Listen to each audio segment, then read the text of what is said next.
Looking at our world from a theological perspective. This is the Theology Central Podcast, making theology central. Good morning, everyone. It is Friday, November the 26th, 2021. It is currently 10:43 a.m. Central Time, and I'm coming to you live from the empty sanctuary of Victory Baptist Church located right here in Ovalo, Texas. And we've got to talk about a very important subject. For a very, very long time, I have found myself becoming more and more frustrated with a large segment of American Christianity. I don't know how widespread this happens outside of America, but here in the United States of America, for a very long time, I have been bothered, at times angered, outraged, depressed, discouraged with the American church and its acceptance of conspiracy theories, and not just an acceptance of conspiracy theories, becoming the promoters of such theories. Promoters, defenders, dare I say that many within the American evangelical church have become better evangelists for conspiracy theories than they have for Jesus Christ. They have become more committed to defending, promoting, spreading, and sharing conspiracy theories than they have with, preaching the gospel of Jesus Christ, calling people to faith in Jesus Christ. It is absolutely astonishing to me how not only has this been going on for such a very long time, how it seems to be getting worse and worse and worse. You think at this point, Christians would have abandoned all of their crazy conspiracy theories and said, you know what? I became distracted. I became a follower of conspiracy theories instead of acting like a follower of Christ. I've become an evangelist for the conspiracy theories instead of an evangelist for the gospel of Jesus Christ. You think that there would have been a reckoning, a time of repentance, a time of spiritual awakening that Christians realized what they had done. But to me, it's getting worse by the second, getting worse by the day. And sadly, I don't see it getting any better. Now, let me just go through a brief history of my frustration with American Christianity and conspiracy theories. I won't go all the way back. I started running into a lot of this craziness in the late 1980s. I was a brand new Christian, started seeing it a little bit, all right? Just saw it a little bit. I'm like, how did we fall for this? How did we get so caught up in this? But I will allow a little bit of leeway and forgiveness for things happening maybe in the 80s, in the 1970s, the 1960s, the 1950s, the 1940s, at least to this level. It was much more difficult at that point in time to verify something, to get correct information. Now, this is a double-edged sword, but back then, if you heard something, you either relied on the person telling you, or you thought, okay, my pastor is going to be speaking the truth from the pulpit. It was very difficult in many cases to go verify. You would have to maybe go to the library, try to find books on the subject. You just couldn't grab your phone, like I got my phone right here, and just grab it and start going, okay, let me find the information. So I can at least allow a little bit of understanding that, okay, there was a lot of crazy ideas floating around, but it was very hard to verify. But you could still do some verification. In the 1990s, early 1990s, still way before I think I even, had the internet. So, it was definitely way before the internet became as basically ending up everywhere. And that was my phone dropping. I was putting my phone on the floor because when I mentioned my phone, I looked at it and like, oh no, my phone's it's going to start giving me all my podcast notifications because I subscribe to like 1,000, and it's always giving me notifications. I'm like, I better drop the phone on the floor. So I say I don't want you to try to think that there's some grand conspiracy going on here behind the scenes. But okay, so in the 1990s, this is early on. I remember being in church, and my pastor at that time was making some crazy comments and claims about the Promise Keepers ministry. right? I mean, he was going off. Basically, Promise Keepers was the work of Satan that was going to destroy bring the church to an end. I mean, it was crazy. And he made lots of claims. And I was like, I just don't believe that's true. I don't believe that's true. So my wife contacted by phone the Promise Keepers ministry. And we were like, that's not, and they were like, no, that's not true. That's not true. And so we confronted him. Now, he gave an apology, but it was almost like, well, there's some people here, because I said, like almost in a mocking way, instead of just saying, man, you didn't have your facts straight. You lied. You misrepresented. You basically were selling a conspiracy theory that wasn't true. But even though that was the case, most people didn't care, even in the church, most people, and the pastor didn't really care. It just like, basically his view is we were overblowing it and making it a big deal. I'm like, no, speaking the truth from the pulpit, I don't know. I mean, look, pastors are going to make lots of mistakes. Pastors are going to fail. I understand that. But just trying to ensure that before you make some claim, you make some accusation, you get the facts right. But that was in the 1990s at that time. Some interesting things were happening in the culture. I don't know if you remember this, but at that time, there was a program. It still airs on the radio today, and you can subscribe. Well, you got to pay to subscribe to their podcast. But Coast to Coast AM. The host back then was Art Bell. And you talk about a program that was all conspiracies. Man alive, craziness from alien abductions, Area 51. I mean, you could just go on all day. Bigfoot, ghost, there was nothing they wouldn't talk about. And let me tell you, it was entertaining. At that point, really as it was really starting to become this cultural phenomenon, early on in that, I was security forces for the United States Air Force. Right. So I would be out on a flight line in the middle of nowhere, what's called a whiskey post, a little bitty building, sitting in there watching a fence, a part of the flight line, ensuring that if someone, breached the perimeter, came over the fence, then, you have to, well, you got a gun, you do whatever you have to do to stop them. And depending on where they go. Okay. I won't go through all of my job, all the details of my job, but it was security forces, right? Carrying a gun, guarding different things pertaining to the flight line or different things to the military base, right? Or working the gate, checking IDs, ensuring no one gained access to the base without proper identification. You get the basic idea. Well, when you're out there in a whiskey post and it's 1:00 in the morning, there's nothing. You're just in a little bitty building by yourself and it's pitch black. But if you had a radio, you tuned in to Coast AM, and it was, you talk about keeping you engaged and entertained. It was fun. And so everybody would talk about it. And I think for the most part, at least at that time, I didn't realize how many people were taking a lot of those conspiracies extremely seriously. I just thought it was, okay, what craziness is going to be talked about tonight? I didn't take any of them seriously. I didn't believe any of them. I viewed it more like a just entertainment. But there were people out there keeping track of all of them. And it was just, that was like the building, at least in popular culture, of a lot of people embracing lots of, let's call them alternative facts. Let's just say a lot of really confused ideas and theories. And I at the time, I just saw it as fun. I didn't see that this was the beginning of a cultural way of thinking. But then at that same time in the 1990s, not only did you have Coast to Coast AM, you had something starting to air on Christian radio programs called the Prophecy Club.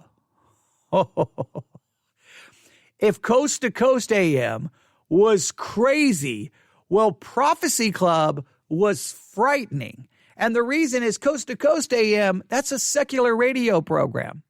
Okay, who cares? Who cares I didn't care what crazy conspiracy theories the world thought about. That's outside of Christianity. They may not even deny that truth is absolute. They may hold a form of relativism. Who cares if they tell the truth? Who cares what lies they share? Who cares? But, at this point, you still thought the church would never embrace such craziness. Of course not. But then the Prophecy Club started airing, and I'm like, wait a minute. In many cases, the Prophecy Club was taking it. I'm not saying they were doing it on purpose, but many of the crazy ideas that were being thrown around in some way, shape, or fashion on Coast to Coast AM was showing up on the Prophecy Club, but they were being now put into Christian terminology, that this is happening, that the New World Order is coming, and that the church is going to be, and all of these horrible things were going to happen where, the Antichrist was about to come. We're all going to die, and this is the end of the world, and you better do something now and send them $25 to get their VHS or DVD of their latest, program about these very important issues. And I would listen to the Prophecy Club, and I thought, okay, this is crazy, but this has got to be, nobody can buy into this stuff, right? No one can. And then I'll never forget, Offutt Air Force Base, Strategic Command Headquarters. We're in there. And we were having to put up I can't remember exactly what we were doing. They were placing guards somewhere where we're setting up some kind of a perimeter barrier. I don't know exactly what we were doing. I don't remember all the details. It was a long time ago. But I'll never forget the person who, one of the security forces members who was working like the main entrance there to where people came into the Strategic Command Headquarters.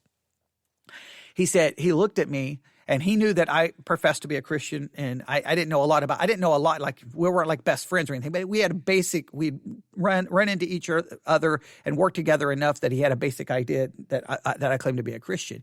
And he looked at me and he's like, you know what's going on, right? I'm like, what?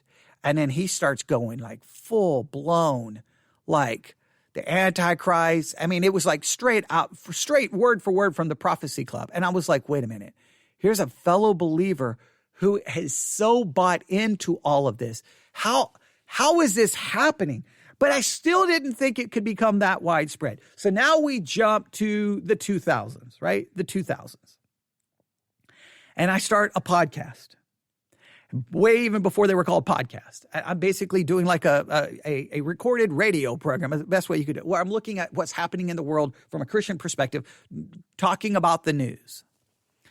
And all of a sudden, I started realizing these Christians believe some insane things. I just started seeing, because now the internet's all over the place, and I started seeing all these Christian articles about this and about this. And then you have the rise of Alex Jones, really becoming prominent at this time. And I started finding out how many Christians were listening to Alex Jones. And so then and then this was on sermon audio. I started paying attention to what was going on sermon audio, and I started listening, and I'm like, these people, there were pastors straight up promoting every crazy, whacked out conspiracy theory in the world. That, let's say, if you got the flu vaccine, they were putting microchips in you, and this was getting you prepared for the Antichrist. So do not get the flu vaccine because it's got a microchip in it. I'm like, wait, what is going on? And then when Sandy Hook, the horrible shooting that happened at Sandy Hook, there were Christians saying that it wasn't real. There were crisis actors. And I'm like, wait, what is going on? And then, especially during the Obama administration, I can't tell you how many conspiracy theories I heard coming from Christians that he's getting FEMA camps set up. They ordered, 10,000 or 100,000 body bags. They're getting ready to start killing people. We're getting ready to be going into FEMA camps. He's a Muslim. He's going to institute Sharia law. He's going to take our guns. He's going to shut our churches down. And it was crazy. And time again, I was turning on the microphone going, no, that's not true. That's a conspiracy theory. There's no proof for that. That's inaccurate. All of a sudden I started realizing I'm spending it basically became like a full-time job of trying to argue with all the craziness within Christianity. And I'm like, why are Christians buying into this? Like, why are they buying into this? And I'm skipping not thousands. I'm skipping a lot of other examples, but it was just like, what is happening? And I could not figure it out.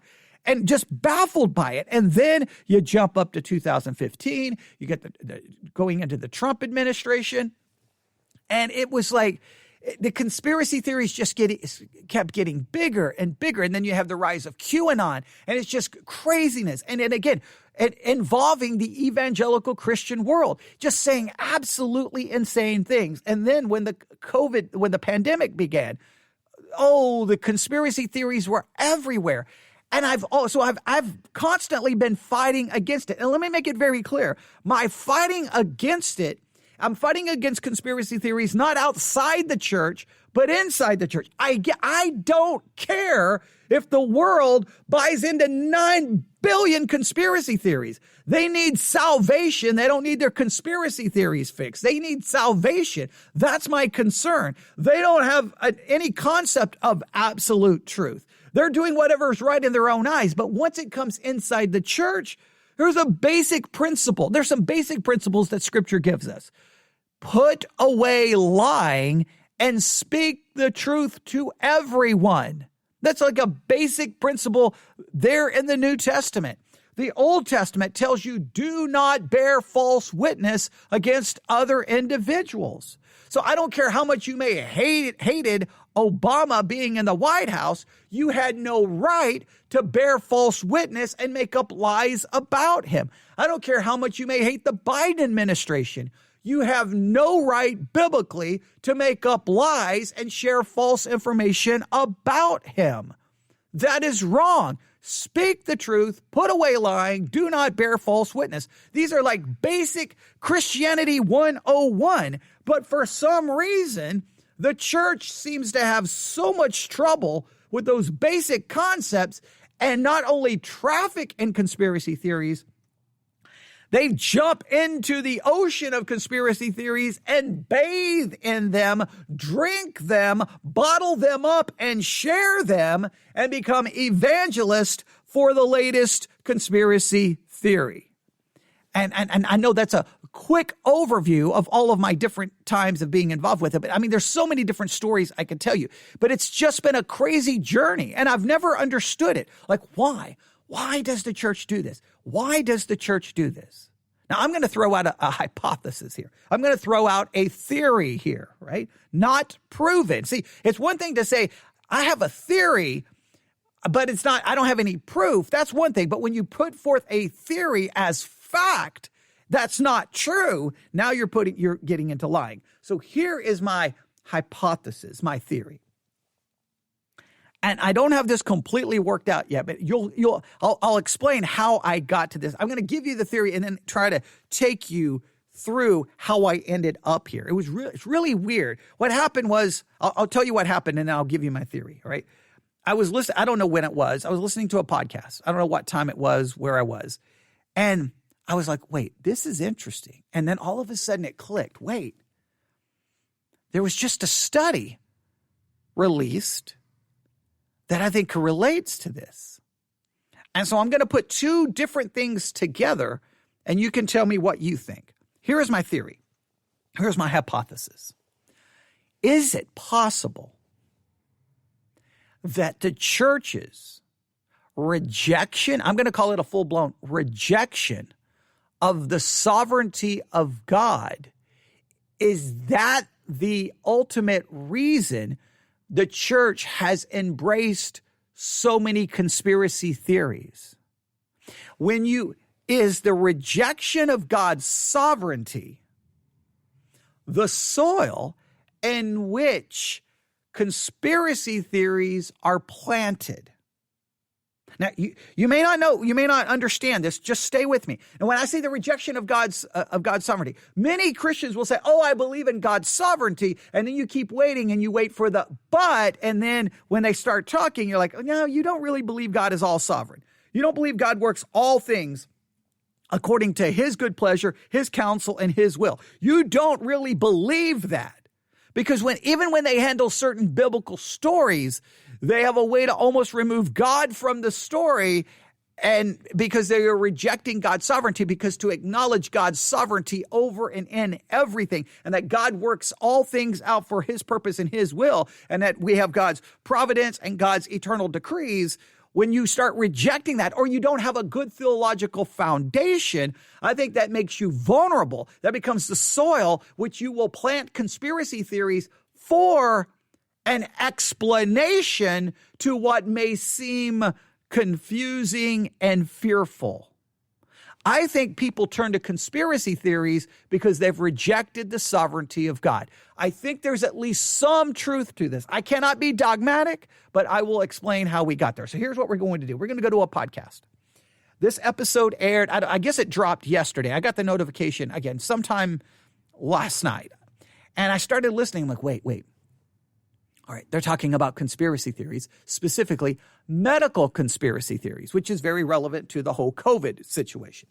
And that medical conspiracy theories go way back. I think we're going way back. Basically, conspiracy theories have existed as long as human beings have existed, which theologically started getting me to think, because they go way back and they make these claims that basically conspiracy theories has been around as long as people have been around. And I'm like, okay, wait.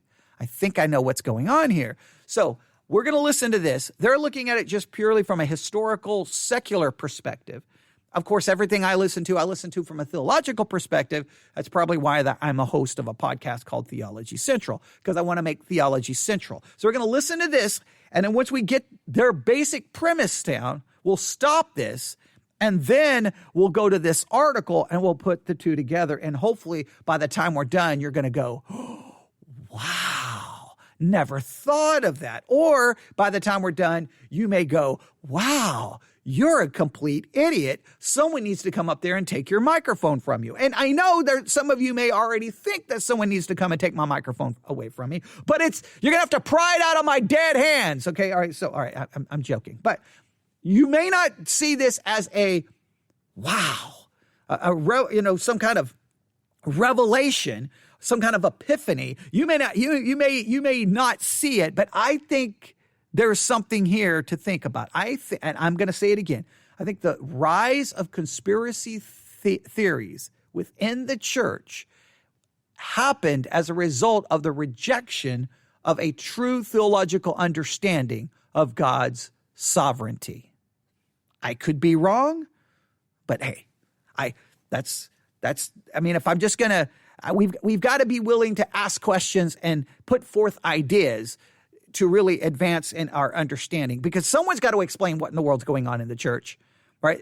And I've offered other possible reasons for it, but I've never entertained this idea, right? So here we go. Let's listen. We're going to go to the podcast first, and I'll be interrupting this a lot. Here we go. This is an ABC podcast. There are those with an interest in wild and wacky conspiracy theories. They include utterly unsupported claims that the virus is a result of 5G exposure, a mass depopulation project, or a ploy to vaccinate people with a tracking microchip. There are many more besides. As in other crises and debates, social media has enabled false claims and conspiracies to race around the world. Since the outbreak of COVID-19, people around the world have been trying to answer the question, where did it come from? But this isn't the first time people have turned to conspiracy theories in an effort to explain a medical mystery. Hello. Now, before they go any further, this is not the first time people have turned to conspiracy theories to explain a medical mystery. Now, I want you to realize this is going to start going. Their hypothesis is the reason people turn to conspiracy theories is because when they face something they don't understand, they look for a way to explain it. And if a conspiracy theory gives an explanation, they would rather have some kind of an explanation than uncertainty and mystery. I've talked about this a lot of times. Many people, they prefer certainty over truth.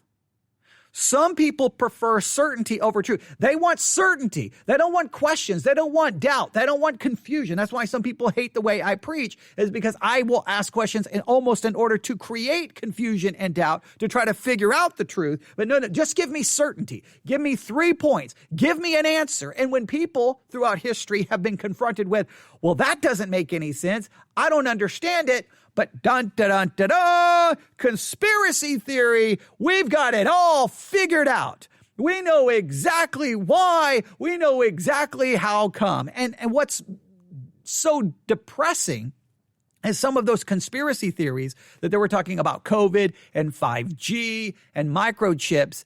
I played for you a Christian podcast that said, it's hard for me to even believe that I heard this on a Christian podcast, that the COVID vaccine injects nanobots into your body, right? And then those nanobots go through your bloodstream. And at some point, when they turn on 5G the right way, it's going to activate those nanobots inside your bloodstream, and it's going to take over and basically make your will be willing to submit to the Antichrist who will be revealed. So the whole COVID thing is a hoax. They want you to get vaccinated so they can put nanobots into your body. Then they're going to activate those nanobots using 5G, which will then make you submit to the Antichrist. The way you're going to be controlled by nanobots. And so basically, by taking the nanobots in a roundabout way, you're taking the mark of the beast, because you will submit to the Antichrist and be eternally condemned.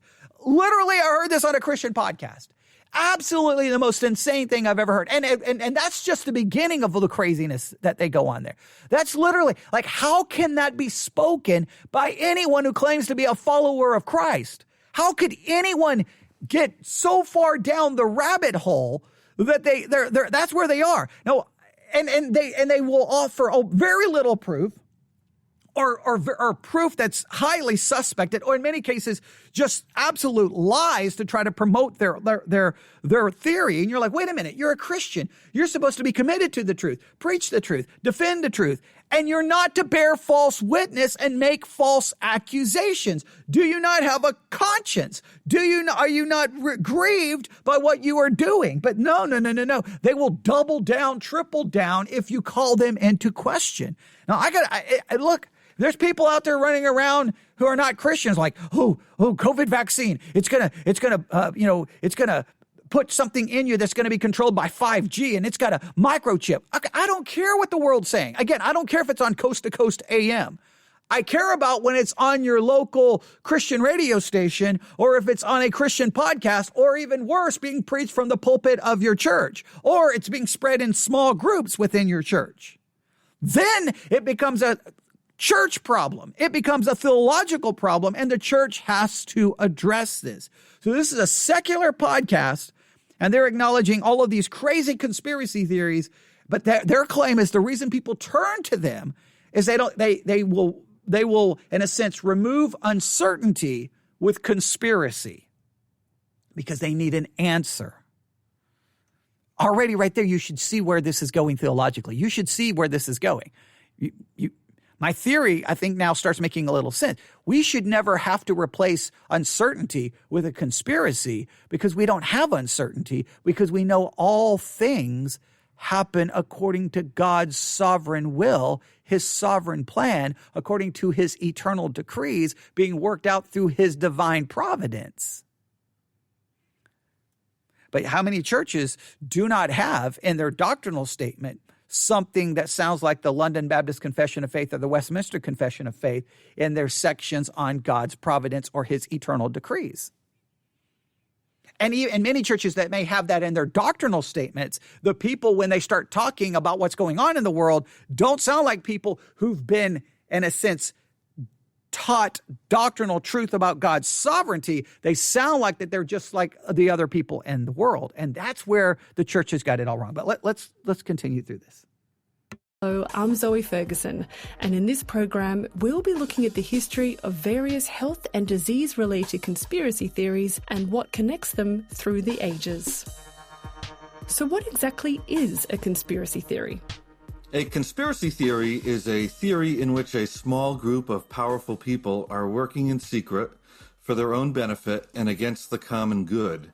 And they're doing it in a way that undermines our bedrock ground rules against the widespread use of force and fraud. Now, interestingly, conspiracy theories are conspiracy theories and not conspiracies, because the appropriate knowledge-building bodies haven't determined that these theories are, in fact, true. Now, let's make sure I have to stress this, because I get emails sometimes going, I don't know how you can't believe in conspiracy theories, because the Bible talks about conspiracies. Then people conspire together. People conspire together all the time. Listen, if you can prove that a conspiracy is occurring between two or more individuals or two or more groups, between whoever the groups may be, no matter how big or small they may be, and you can prove it dogmatically with factual information, That's one thing. That's a conspiracy that needs to be exposed. But until you can prove it with dogmatic facts, you're trafficking in conspiracy theory. The problem is, many cases, many of the fact-gathering groups who would have some authoritative thing to say, you claim it's part of the conspiracy, so you reject any information that counters your conspiracy, and then you say, well, my conspiracy is true, and if any information you give me that goes against my conspiracy, it's part of the conspiracy, so then you end up in this crazy bubble that you can never get out of, this circular reasoning, and then you only rely on information that comes from within people who already believe in the conspiracy, or who are promoting it. They have the correct information. Everyone else is wrong. So you have no ability to do actual fact checking, verification, check. No, you don't. You just fall into this rabbit hole. There are conspiracies. There are conspiracy theories.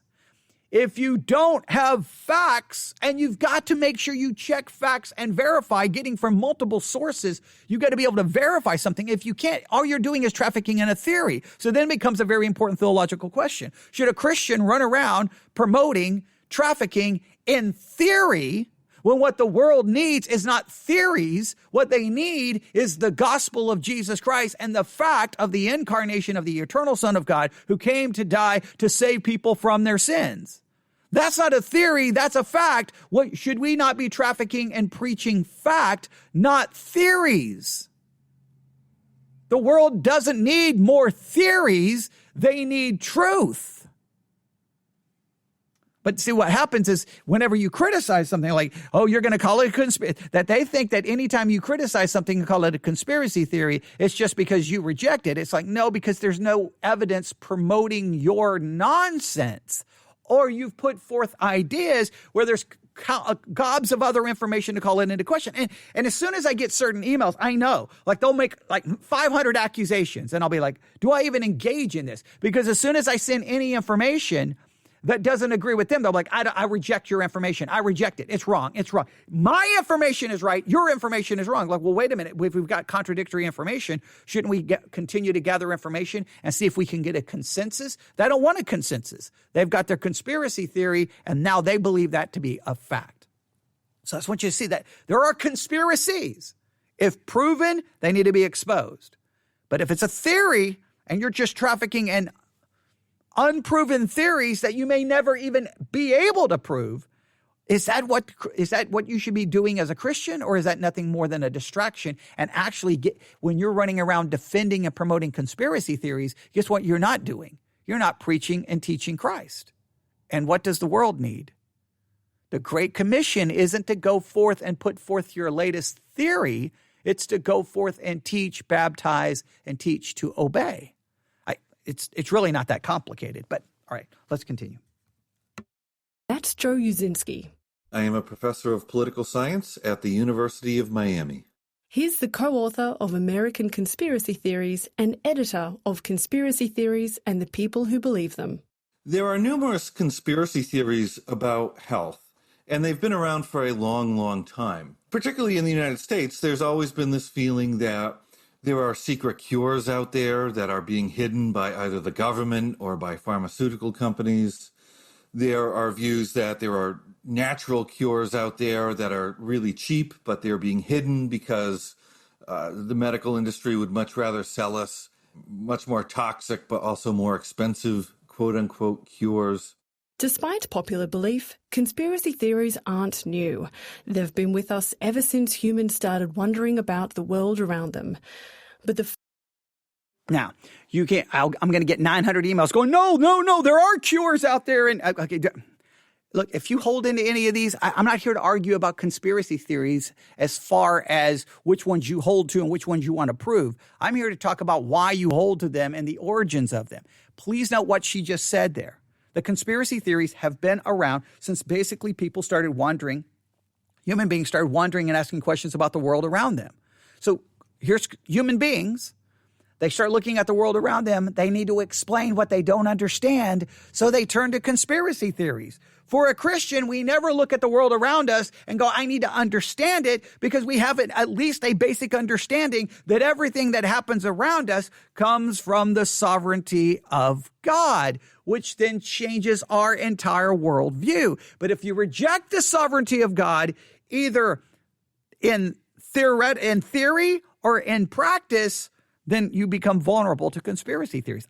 That's my theory, and I'm going to continue to stick with this as we move forward. But let's continue. First record we have of a health-related conspiracy theory takes place in ancient Rome. In 331 BC, before the Common Era, in the city of Rome, we're told that citizens were dying of a plague. That's Dr. Victoria Pagan. I teach at the University of Florida in the Department of Classics, and one of my main areas of research is conspiracy and conspiracy theory in the ancient Roman world. The historian who recorded the story of this plague in 331 BCE was named Livy.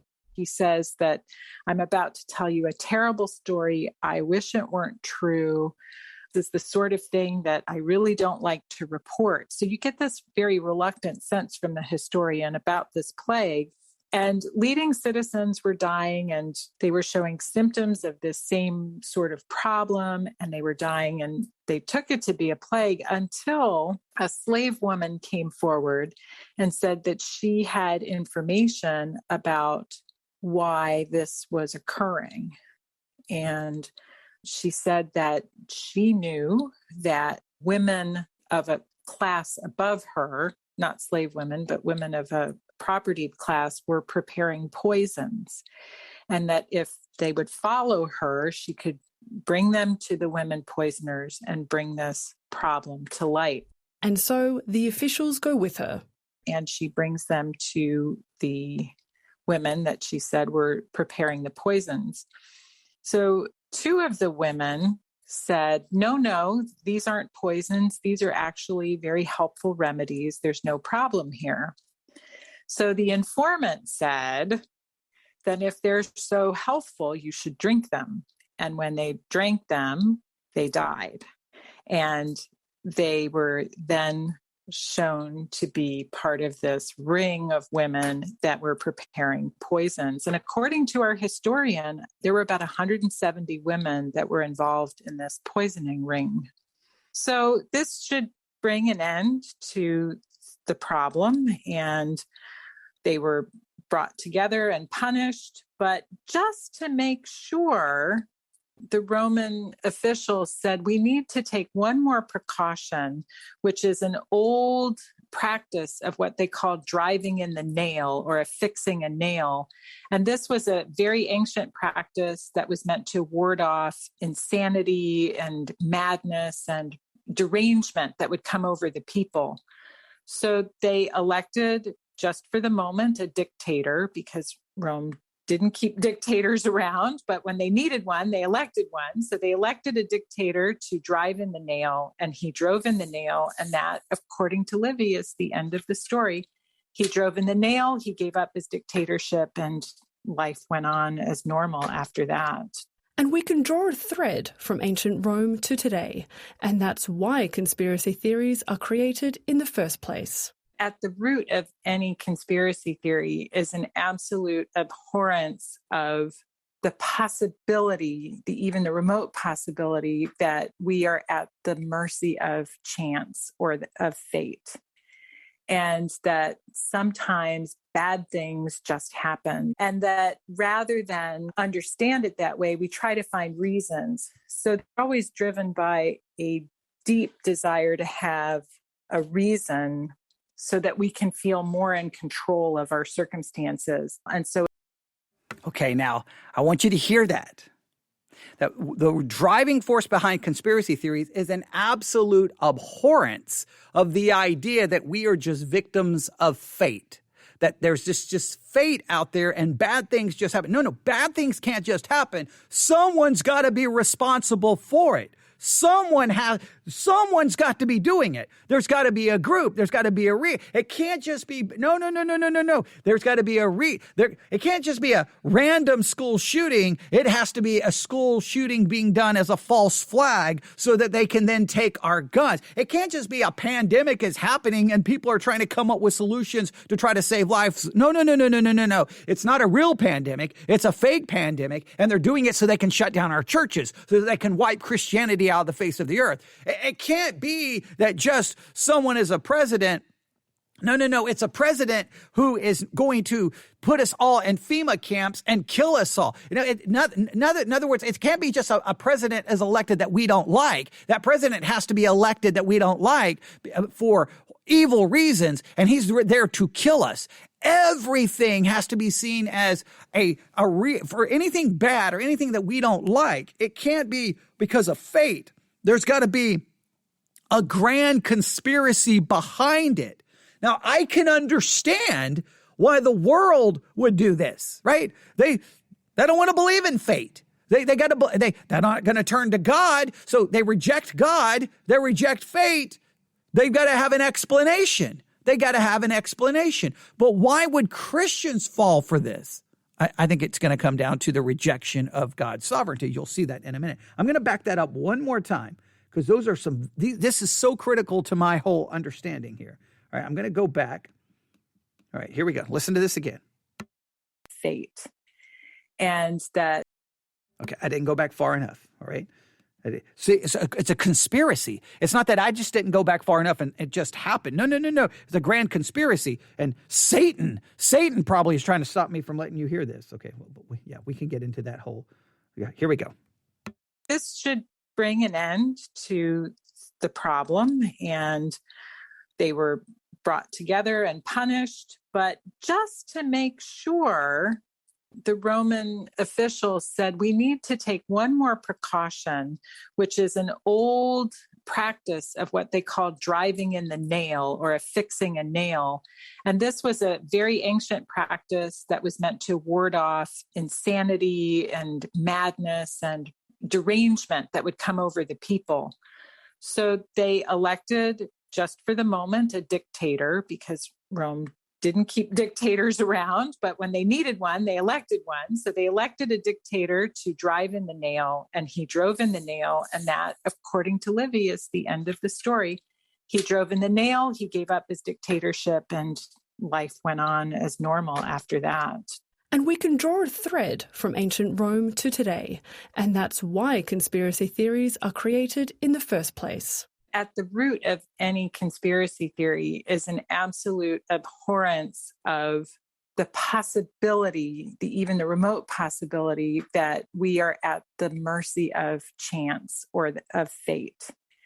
And that sometimes bad things just happen. And that rather than understand it that way, we try to find reasons. So they're always driven by a deep desire to have a reason so that we can feel more in control of our circumstances. And so it's much easier to find a reason for something in a group of people that are basically marginalized, whether it's by status, class, gender, race, whatever. Anybody who's marginalized can then become a target for the explanation that we seek that would make us feel safer than if we were simply at the mercy of chance. Fast forward to the 1300s, and we see the same thing happening. Part of the explanations that were put forth for the plague in the 14th century were that Jews were poisoning wells. And this was part of an roaring anti-Semitism at the time that was already alive and well in the community. But then with the plague made it very easy to say, well, here's a group of people that are responsible for this. And it was very easy to do because it was already a group that was being targeted. This pattern repeats itself through the ages. Okay, so you see the pattern happening. Bad things happen, something goes on. There's got to be a reason. There's got to be a conspiracy. We got to blame someone. This has been going on throughout human history. Now, we could argue that first and foremost, it's it arises from our depraved nature, that our depraved nature has no problems lying and making false accusations and bearing false witness. There is truth to that, but I think there's something deeper going on here that they alluded to in this podcast episode. I know they were looking at it from a theological perspective.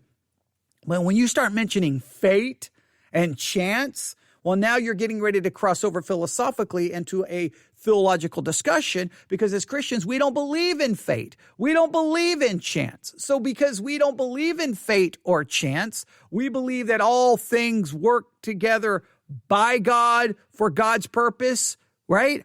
He works everything according to his pleasure, his good pleasure and will. He works all things together for our good. Right? We could get into that whole discussion in Romans 8. I won't go back through all of that right now. But since we believe that, we should have a different perspective. But listen to this. Few Americans. Now, you may not see the connection here, but just listen, right? This was an article that was published on November the 25th, yesterday. Right? Here we go. Few Americans blame God when bad things happen in their lives, according to a new Pew Research Center survey that looks at how people respond to suffering in the wake of a pandemic that has killed more than 750,000 Americans. So we're facing what over 750,000 Americans have died, just Americans, from the pandemic. But they don't blame God. They don't blame God. This is ultimately somehow a rejection of the sovereignty of God. Just stay with me. The survey of adults, this happened in September, shows that Americans overall have a strong belief in God, or say that sounds good. They have a strong belief in God, and that belief appears to be unshaken in the midst of hardship and suffering, such as have occurred with COVID-19 virus. So they believe in God. And even though bad things happen, that belief is not shaken. My question is not, do they believe in God? Do they believe in his sovereignty? No, continue. Here we go. Instead, many Americans lay blame for the suffering that occurs in the world. Are you ready for this? Here we go. Listen to this. This is where the revelation comes in. All right, here we go. So many Americans, and when I say a revelation, not a divine revelation, we're getting insight here. It's a revelation to how we should understand this. All right, here we go. Many Americans lay some blame for the suffering that occurs in the world at the feet of individuals and societal institutions. 71% of Americans agreed that suffering is mostly a consequence of people's own actions. 69% said suffering is mostly a result of the way society is structured. More than half of the respondents said both of these statements describe their view. People tell us they think a lot of suffering is just a part of life, said Gregory A. Smith, Associate Director of Research at Pew Research Center.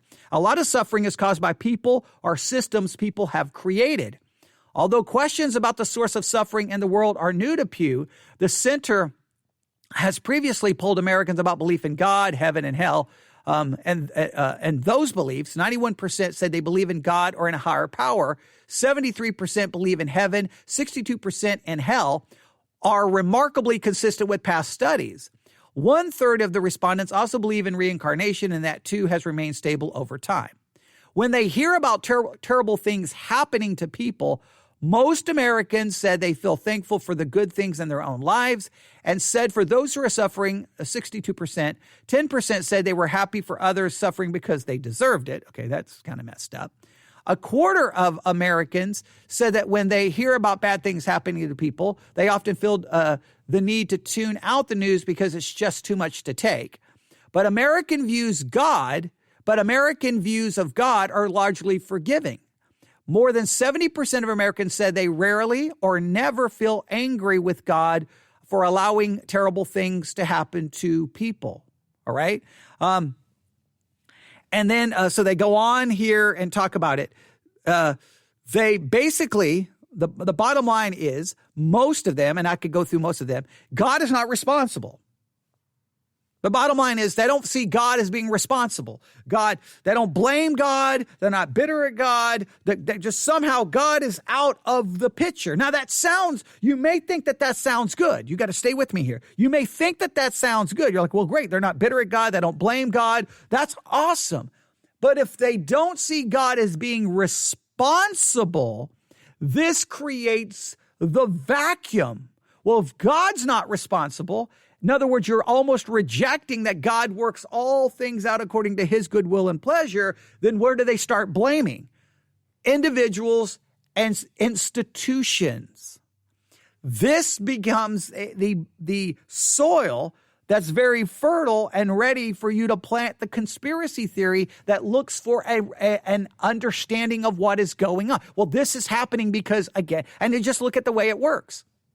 Why is COVID happening? Well, it's fake, it's created, and it's being done to take away our freedoms. When a shooting happens, why did that shooting happen? Because it's a false flag. Someone carried that out in order to take away our guns or to take away our freedom. Why did this occur? Because they're trying to destroy this. There's always some grand conspiracy behind it because people cannot tolerate that it could just be fate. They don't like fate. But they don't want to blame God. Their idea of God is God would not do these things. So God's not responsible. So it has to be someone else. And this way of thinking even creeps, well, not only does it creep into the church, it's manifested itself in the church in so many different ways. Let me give you an example. When we read the book of Job, all right, I to this day, I don't understand why Christians don't struggle with the book of Job. They're like, oh, it brings such great comfort. I'm baffled by the way many Christians handle the book of Job. But when you read the book of Job, let's make it very clear. We have an individual. Horrible things happen to that individual. Horrible, horrible things happen. There is death, there is destruction, there's economic ruin, there is problems with his health. It is a horrible, devastating story. And a lot of people say, well, see, Satan did it. Slow down. No, God did it. God controlled the entire situation. He's the one who brings Job up. He knows what Satan is going to do. He allows Satan to do it. God begins the situation, controls the situation, ends the situation, and never even bothers to explain the situation to Job. You can't get God off the hook there. God does it. And just think about everything that happens in our world from a logical perspective. In the beginning, when I open up my Bible, I read, in the beginning, God. The first thing I'm introduced to is God. God is there. And then I find out as I read my Bible, this God is all powerful. This God is all knowing. But then he does, in the beginning, God created. He creates. Well, he creates being all knowing and all powerful. So everything he creates, he knows exactly what's going to happen. He has the power to stop it from happening. He doesn't stop it. He allows it. He knows it, and it occurs. God is sovereign. Let me give you very important scripture. Ephesians chapter 1, verse 11. I'm going to read it from a number of translations. Ephesians 1:11. In him we are chosen, having been predestinated according to the plan of him who works out everything in conformity with the purpose of his will. New Living Translation. Furthermore, because we are united with Christ, we have received an inheritance from God, for he chose us in advance and he makes everything work according to his plan. God works everything out according to his good pleasure and his will. I could read it from a number of other translations. It's going to say the same thing. Now, if I believe God is working everything out according to his good pleasure and his will, now, do I feel the need to try to come up with some grand conspiracy to explain that which I do not know? No. Now, listen to me. I'm not saying that when people are involved in bad that they should not be called out and exposed. They should be. But just remember, we don't feel the need to always explain a reason for everything. We don't have to go, okay, COVID is going on because it's a grand conspiracy to shut down the church. Or COVID is going on because we live in a fallen world God is sovereign, and somehow in God's sovereign plan, this pandemic is a part of his ultimately eternal decree. It's horrible. It's bad. So now how do we respond to it? I don't need to try to figure out some grand conspiracy behind it. I need to look at it from this perspective. What is my responsibility as a follower of Christ to handle myself and act in the middle of a pandemic where over 700,000 Americans have died, over millions of people have died worldwide? What do I need to do to demonstrate love for God, love for others, love for my enemies, demonstrate that I believe life is sacred and there's sanctity to life? What can I do to demonstrate that I'm supposed to show submission to the government? What am I supposed to do? How am I supposed to act? I don't need to run around going, it's a conspiracy, it's a lie, it's all fake. Now, if I have clear evidence that proves something, clear evidence, not fraudulent information, horribly researched information, or questionable sources, then I may need to expose something. There is a time, but I don't have to try to explain everything with some grand, crazy conspiracy. People have a hard time acknowledging, well, God. Like, people don't want to they read Job, they want to blame Satan. No, Satan was simply used by God. He knew exactly what was going to happen, but he used Satan. All right, you want to do this? You go do it. God already knew how it was going to work. He set up the entire situation. He controlled the entire situation. If you read Job and blame Satan, you didn't read Job, because it's God who sets it up. It's God who initiates it, controls it, guides it, ends it, concludes it. It's all because God works all things together for his good purpose and will. So many times you'll see that Christians want to blame Satan, blame Satan, blame Satan. Well, Satan may be involved in something, but who created Satan? God. Who allows him to continue to exist? God. Who hasn't restrained him? God. Who could destroy him? God. So Satan is ultimately being utilized for God's purpose and glory. Now, people don't like that theologically, and they want to say, no, God, but then you create a situation where God is not in control. God didn't know, he's not in control. But if God is in control and he's working all things, then I always know the ultimate cause for everything. God is working all things according to his good pleasure and will. Do I understand it? Absolutely not. Does it bother me? Absolutely so. Do I may get bothered and bitter about some of it? I may struggle with that. But my only other option is to go create my own world and become my own God, and I can make my own rules. But I don't have that opportunity. This is where I am. I am in God's creation. I am created by God in his image, and that sovereign God works all things out. So I don't need to go find conspiracy theories to explain what is happening. I don't need to be bound by going, okay, look, this is why it's happened. This is why it happened. And Christians run around doing that, and you want to stop them and go, well, what about God? Oh, no. You can't blame God. Can't blame God. Can't blame God. You can't blame God. We can't blame God. So again, let me go back to that survey. Few Americans blame God when bad things happen in their lives. It cannot be God. It's got to be people. It's got to be institutions. They just leave God out of it. Now, it could be the result of people. It could be the result of an institution. And those people are to be held accountable and to be condemned for doing wrong. There's no question about it. But at the same time, sometimes I think we look for an explanation when maybe the explanation isn't as conspiratorial as we would like to make it out to be. All right? I'm just going to read a little bit of this because I stopped before some of this. All right, but the survey's finding that 80% of Americans think the suffering in the world comes from the actions of other people may not be the perfect antidote. The danger in this is when we turn our blame to others, we may see different levels of prejudice, bias, people harming others in groups different from themselves. This may be why we see so much tension towards one another in the U.S. You reject God being in charge, you're going to start finding people to blame, just like in ancient history, blaming the Jews.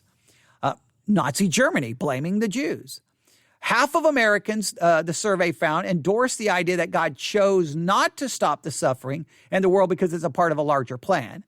And 44% said Satan is responsible for most of the suffering in the world. Evangelical and black Protestants were especially likely to take this position. Y'all blame Satan.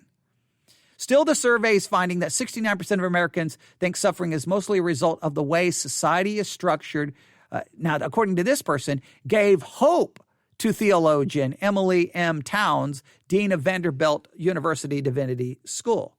Over the last 20 years or so, I notice this is not so subtle change in which people say we need to look at what we do to each other more, said Towns. This is more the root of most suffering than God deciding to punish us in some way. You see that in many forms of liberation theologies when people are saying we need to ask why we're causing the suffering of others. So this theologian sees it as a great thing. Hey, see, instead of blaming God, we have to go, what are we doing and what can we do better? Well, I understand that, but the point is if you reject the sovereignty of God, we don't typically look to ourselves. We look to someone else to blame.